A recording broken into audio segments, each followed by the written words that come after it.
Anasema utakuja wakati ambapo watu watayakataa mafundisho yenye uzima. Sasa kuna mafundisho yenye uzima ambayo watu watayakataa. Bwana Yesu asifiwe. Amen. Hayo mafundisho yenye uzima watu watayakataa. Na hayo mafundisho yenye uzima, mtumishi wa Mungu amefundisha hapa, fundisho la kumjua Mungu wa kweli, kitabu cha Yohana 17 mstari wa 3. Nami nasema na uzima wa milele ndio huu, wakujue wewe Mungu wa pekee wa kweli, na Yesu Kristo uliyemtuma. Naona sasa hiyo. Kwa hiyo kumbe fundisho lenye uzima ni fundisho la kumjua Mungu wa kweli na Mungu wa pekee wa kweli. Hilo ndilo fundisho lenye uzima. Lakini leo wafundisho walimu wa uongo wanakuja na kusema kwamba fundisho la kumchunguza Mungu. Hakuna mafundisho ya namna hiyo. Ukifundisha ya hivyo, mafundisho ya hivyo ni mafundisho ya kumchunguza Mungu. Nani amekwambia?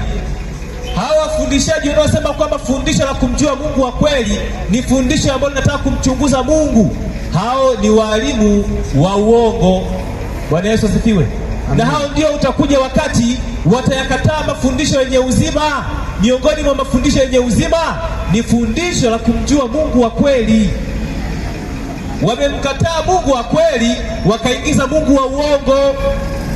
Sasa huyo Mungu wa uongo ni nani? Nisome kidogo tu katika kitabu kile cha Matendo ya Mitume sura ya 17 na ule mstari wa 24.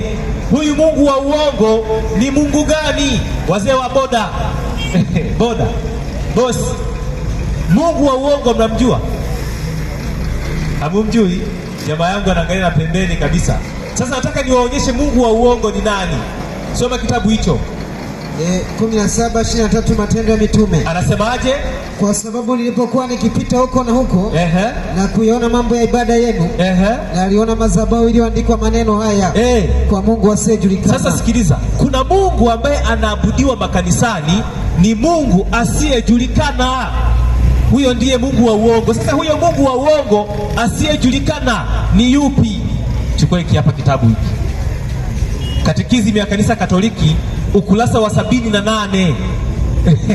Mumuone huyo Mungu asiyejulikana ni nani. Unajua, unaweza ukawa unaishi duniani usijue Mungu huyu, Mungu wa uongo anayeabudiwa makanisani ni nani, ni yupi?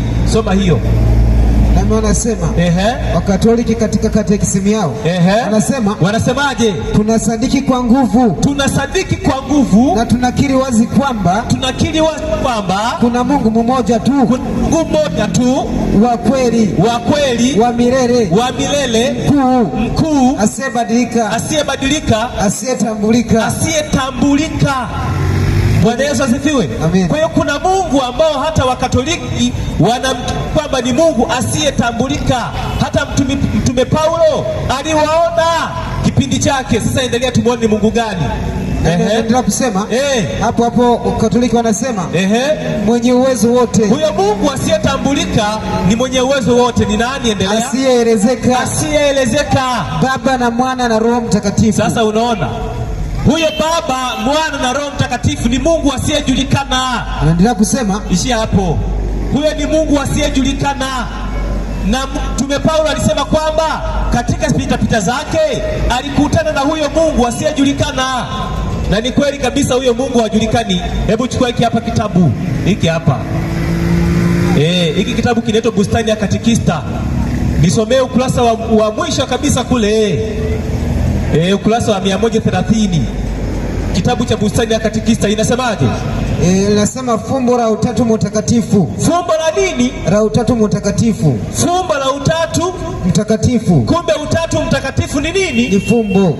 Sasa kama ni fumbo, kwa nini mnatuletea sasa mafundisho yenye mafumbo? Ni mafundisho hata Mtume Paulo aliyakataa. Kitabu cha Timotheo ya kwanza sura ile, Timotheo ya kwanza sura ya kwanza na ule mstari wa kwanza. Bwana Yesu asifiwe. Amen.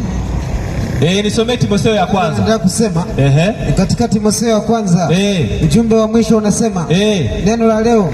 Timotheo ya kwanza sura ya kwanza katika mstari, anzia mstari wa 3. Nami anasema kama vile nilivyokusihi, kama vile nilivyokusihi ukae Efeso, nilipokuwa nikisafiri kwenda Makedonia, ili wakataze wengine wasifundishe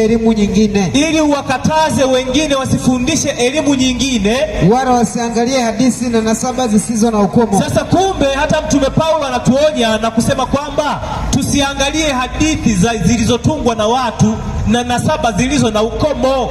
Na miongoni mwa mafundisho ambayo tusiangalie, fundisho la Utatu Mtakatifu ni fundisho la uongo. Bwana Yesu asifiwe. Amen. Kwa nini ni fundisho la uongo? Kwa sababu halipatikani kwenye maandiko, halipatikani kwenye Biblia. Watu wameliingiza tu wakatubandikia humo eti fundisho la Utatu Mtakatifu. Ni fundisho la kweli, ni uongo mtupu.